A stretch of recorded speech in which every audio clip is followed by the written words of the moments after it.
In 1936, a Spanish immigrant purchased the name Goya from a sardine salesman for $1. In 2010, Goya Foods broke $1 billion in sales.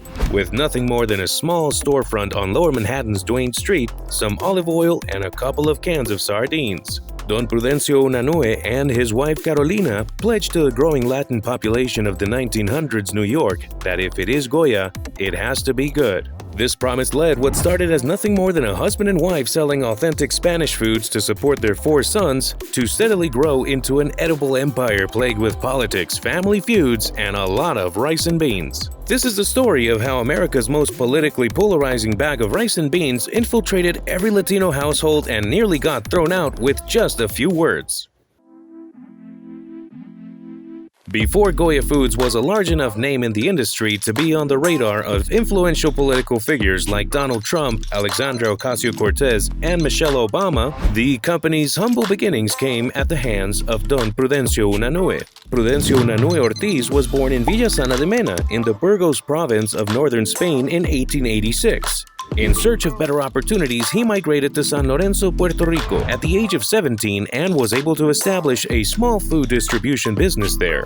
Years later, in 1918, he left Puerto Rico behind to enroll in the Albany Business School, located in New York City, though he did return to San Lorenzo shortly after to marry fellow Spanish immigrant Carolina Casal de Valdez. Just a year later, the couple relocated to New Jersey, where they would raise their family and found the family business. Before the sprawling multinational network of processing and distribution centers of Goya Foods, there was Unanue & Sons, a humble storefront in Lower Manhattan packing and selling olives and olive oil to the steadily growing Hispanic population of the city. Slowly, the company expanded to wholesale, distributing products to bodegas throughout New Jersey and New York. Their mission was simple: to provide affordable, authentic, and good quality products to their customers. And one small change would make that mission a lot easier. Don Prudencio, as he was always known among his employees, believed that the Unanue name was too difficult to pronounce for the local population. He wanted something easier, something catchier, and he would go on to find just that in the name of a Moroccan sardine importer. So for the price of just $1, equivalent to a little under $18 by today's standards, Goya Foods was born. Don Prudencio liked the simplicity and vague familiarity brought about by the name, shared with the Spanish painter Francisco Goya, who he had always been a fan of, and felt that the accessibility of this new name would allow for Goya Foods to appeal to a larger consumer base. Armed with good quality products and a name to remember, Don Prudencio began the steady expansion of Goya Foods, from bodega supplier to billion-dollar business. The end of World War II saw waves of Hispanic immigrants settling in New York, and with each wave of immigrants came a new wave of products from Goya Foods. The post-war surge of Puerto Ricans saw yuca, pigeon peas, and plantains added to the roster. Then the Cubans in the 50s, followed by the Dominicans in the 60s, spurred on the addition of coconut, guava paste, black beans, and the crucial decision to distribute across the East, when Don Prudencio's youngest son Francisco founded Goya de Puerto Rico. By the 1960s, Don Prudencio was in his 80s and had handed the reins over to his oldest son, Charles. However, within a few short years, Charles would be dismissed from the position in favor of his younger brother, second-born Joseph, who would come to be the chief operating officer of Goya Foods upon the death of their father, Don Prudencio Unanue, in 1976.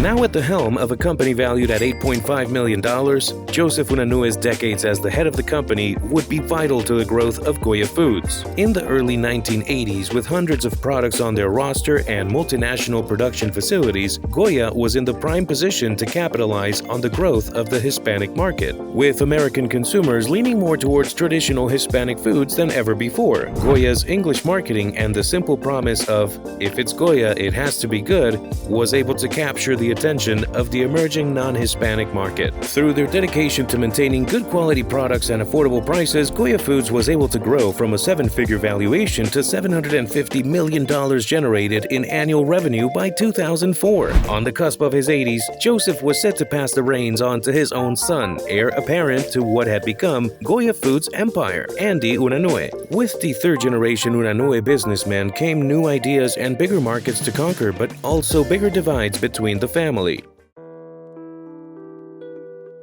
Andy Unanue and his father Joseph drew up plans to expand Goya Foods into big chain stores like Safeways and Walmart, who had steadily been growing more interested in Goya as the Hispanic market became the fastest growing group in the United States, a group that was intensely loyal to Goya Foods. With these plans came changes to the age-old practices Goya had been operating on and their customary personalized service to small independent grocers. According to Andy, the new strategy would allow Goya to be more flexible and a better supplier, and require the company to invest in their inventory and information systems. The new strategy also brought to the surface long-standing differences within the Unanue family as a whole. Robert Unanue was especially vocal in his objection to the cost of Joseph and Andy's expansion plans. Robert feared that arrangements such as the one set with Walmart would alienate Goya's original clientele. However, with Andy showing no signs of reining in the expansion, Robert, son of the third-born Unanue heir Anthony, and majority shareholder of Goya when combined with his cousin Francisco, seized control of Goya Foods. So in the same year that Joseph Unanue was heralded by the Smithsonian among 24 notable Hispanics in American history, he and his son Andy were quietly ousted from the company that he had built up into a nearly billion-dollar business. In 2005, now with Robert Unanue at the helm, Goya Foods launched a 10-year strategic plan towards global expansion, investing $500 million and targeting consumers all over the world. Robert aimed for the international market while never forgetting Goya's long-standing consumers in the Hispanic market. And by 2010, Goya Foods solidified themselves as a billion-dollar business without ever alienating their traditional customers. By 2016, the company that started as Olive Packagers in Lower Manhattan had become a multinational edible empire boasting 26 facilities across the United States, Puerto Rico, Spain, and the Dominican Republic, employing over 4,000 worldwide. At this stage, Goya Foods was no stranger to politics within the Unanue family, but one statement from CEO Robert Unanue would send Goya's legacy spiraling. At a 2020 White House roundtable discussion of the Hispanic Prosperity Initiative with President Donald Trump, Robert would go on to praise Trump, saying the country was truly blessed to have a leader like President Trump, who was a builder. Robert's comments spurred a cry for a public boycott of Goya Foods, called for by Alexandria Ocasio-Cortez and supported by several Latino public figures such as the famous playwright Lin-Manuel Miranda.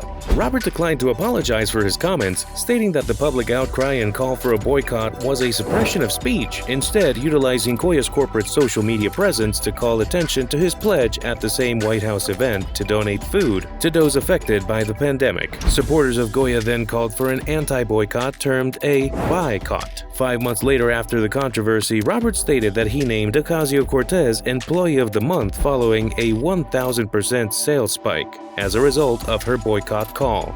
In reality, Goya Foods experienced a 22% spike in sales in the 2 weeks following the controversy, before subsiding to previous levels. By January of the next year, the majority of Goya's board of directors favored removing Robert from his position as CEO, but were unable to do so due to internal business regulations. They were able to vote to censor Robert following statements disputing the 2020 presidential election and banned him from speaking to the media.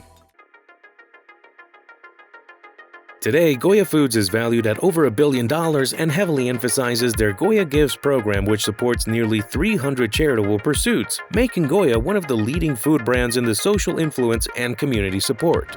With the launch of their online store earlier this month, the food giant is set to continue expanding while remaining firm in its goal of being the brand of choice for authentic Latin cuisine.